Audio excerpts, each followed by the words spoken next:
This diagram shows a GPCR or G protein coupled receptor pathway activated by epinephrine. When epinephrine binds to its receptor on the cell membrane, it triggers a confrontational change in the receptor, activating the G protein.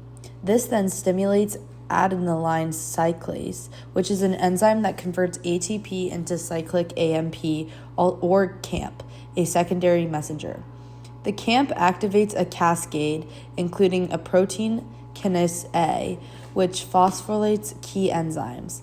Active glycogen phosphorylase breaks down glycogen into glucose, providing the energy. Also, glycogen synthesis, the enzyme responsible for creating glycogen, is also inactivated.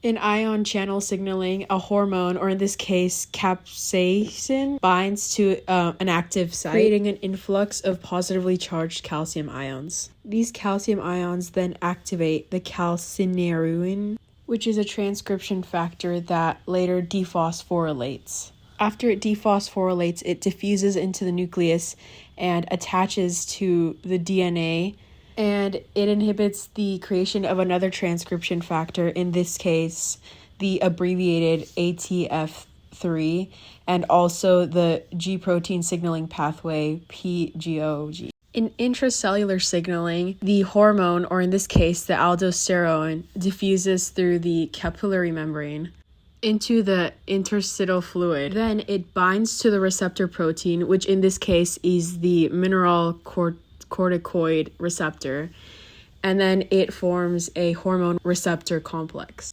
Then this hormone receptor complex enters the nucleus and binds to specific genes. After that, the bound protein acts as a transcription factor, which stimulates the transcription of the gene into mRNA. After this, the mRNA is translated into a specific protein. In this case, we can see the sodium-potassium pump is what's created. This diagram shows the MAPK signaling pathway, which is a key process in cell growth and division. It starts when the epidermal growth factor, EGF, also known as the ligand, binds to its receptor on the plasma membrane, which activates the RAF protein.